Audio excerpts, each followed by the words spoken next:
بسم اللہ الرحمن الرحیم۔ السلام علیکم ناظرین، امید کرتی ہوں کہ آپ سب ٹھیک ہوں گے، خیریت سے ہوں گے۔ اللہ تعالیٰ اسی طرح آپ کو خوش رکھے، آباد رکھے، آپ لوگوں کے کاموں میں، آپ لوگوں کے اعمال میں، افعال میں اور رزق میں جو ہے وہ برکت عطا فرمائے، آمین۔ چلتے ہیں اپنی ویڈیو کی جانب کہ آج کا ہمارا ٹاپک کیا ہے۔ آج کا ٹاپک بھی بہت اچھا ہے۔ ویڈیو کی جانب بڑھنے سے پہلے میں آپ سب سے ریکویسٹ کرتی ہوں کہ کرنے جس نے سبسکرائب نہیں کیا وہ سبسکرائب کر دیں اور بیل آئکن جو ہے وہ پریس کرنا مت بھولیے گا۔ چلتے ہیں اپنے ویڈیو کی جانب کہ ٹاپک ہے وہ 5 چیزیں جن کی وجہ سے اللہ نے حضرت آدم علیہ السلام کا گناہ معاف فرما دیا۔ تو وہ کون سی ایسی 5 چیزیں ہیں جس پہ ہم عمل کر کے ہم جو ہے وہ اپنے گناہ بھی جو ہے وہ اللہ تعالیٰ سے معاف کروا سکتے ہیں۔ نمبر 1 ہے، انہوں نے اپنے گناہ کو تسلیم کیا۔ حالانکہ اپنی غلطی کو، اپنے گناہ کو ماننا اتنا آسان نہیں ہوتا اور یہ ہر انسان کے بس کی بات نہیں ہے۔ دوسرا کام، وہ اپنے گناہ پر نادم ہوئے، یعنی کہ پشیمان ہوئے، انہیں بہت ہی شرمندگی ہوئی۔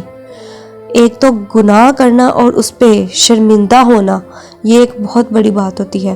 انہوں نے اللہ کو بلیم کرنے کی بجائے خود کو اپنے گناہ کا قصوروار ٹھہرایا۔ اس کے بعد انہوں نے توبہ کرنے میں کوئی ہچکچاہٹ محسوس نہیں کی۔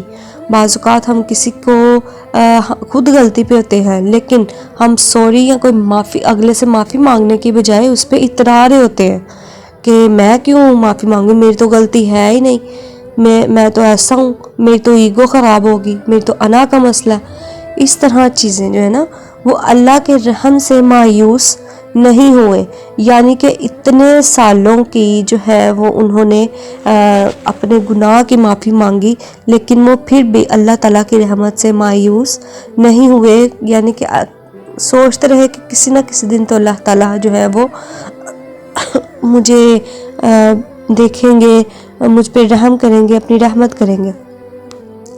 اس کے بعد ہے وہ 5 چیزیں جن کی وجہ سے شیطان کو اللہ نے ذلیل و رسوا کر دیا۔ تو وہ ہے نمبر 1، اسے نہ اپنے گناہ کا احساس ہوا اور نہ ہی اس نے اپنا گناہ تسلیم کیا۔ دوسری بات، پچھتاوے اور شرمندگی کی بجائے وہ اپنے گناہوں پر مغرور ہو گیا۔ تیسری بات، اپنا قصور ماننے کی بجائے وہ اللہ کو بلیم کرنے لگا۔ چوتھی بات، وہ توبہ کرنے کی بجائے اپنے گناہ پر ڈٹا رہا۔ پانچویں بات، وہ اللہ کے رحم اور اللہ کے فیصلوں سے مایوس ہو گیا۔ وہی بات نا کہ ہم اپنی انا کا مسئلہ بنا لیتے ہیں ہم انسان۔ تو آپ نے ان دونوں کہانیوں سے کیا سیکھا کہ اللہ کو راضی کرنے کا بس ایک ہی طریقہ ہے اور وہ طریقہ اپنے گناہوں کو دل سے تسلیم کر لینا ہے۔ بات ساری بس گناہوں کو قبول کرنے کی ہوتی ہے، کیونکہ جب آپ یہ مان لیتے ہیں کہ آپ سے غلطی ہوئی ہے تو آپ خود بخود توبہ کی طرف کھینچے چلے جاتے ہیں۔ آپ کا دل بہت جب نادم ہوتا ہے تو وہ خود ہی آپ کو اس بات کا احساس دلا دیتا ہے کہ اب اللہ کی طرف واپس لوٹ جانے کا وقت آ گیا ہے۔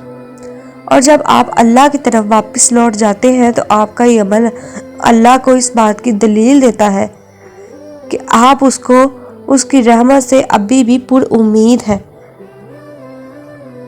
یعنی آپ کو یقین ہے کہ آپ کا رب آپ کو معاف کر دے گا، اسی لیے آپ اپنا معافی نامہ اس کے پاس لے کر آئے ہیں۔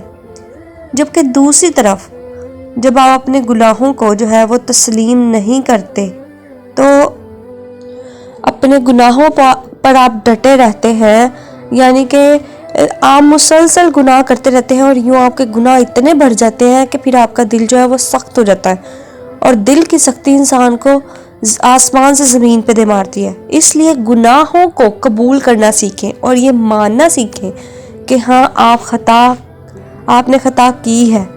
ہم اگر اپنا محاسبہ کریں تو ہم صرف اپنے بڑے بڑے گناہوں کا محاسبہ کرتے ہیں، ہم چھوٹے چھوٹے گناہوں کو گناہ میں گنتے ہی نہیں ہیں، جیسے جھوٹ بولنا، غیبت کرنا، کسی کا مذاق اڑانا، کسی کے لیے دل میں نفرت اور بغض رکھنا، کس پر بہتان لگانا، یہ چھوٹے چھوٹے گناہ انسان کو اکثر بڑی مار مارتے ہیں، کیونکہ چھوٹے گناہ جو ہیں یہ ان سے ہی بڑے گناہوں کی شروعات ہوتی ہے۔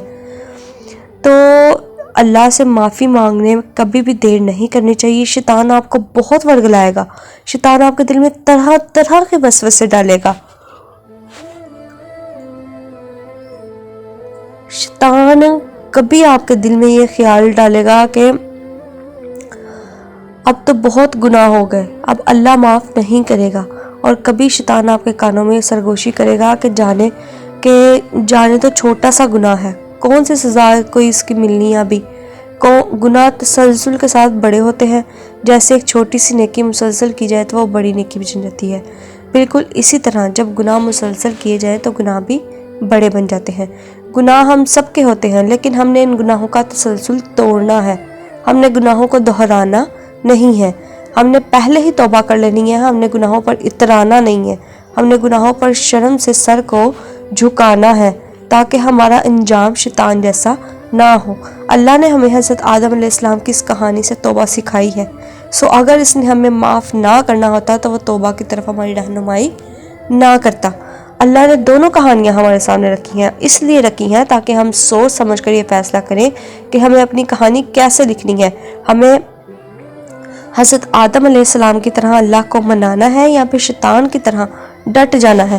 انجام تو پھر آپ جو ہے وہ دونوں آپ کے سامنے ہی ہیں کہ جو سا عمل آپ اختیار کریں گے اس رستے پر چلتے ہوئے ہی آپ کے اعمال کا حساب ہوگا، اور آپ کو اس کا ہی اجر ملے گا، دنیا میں بھی اور آخرت میں بھی۔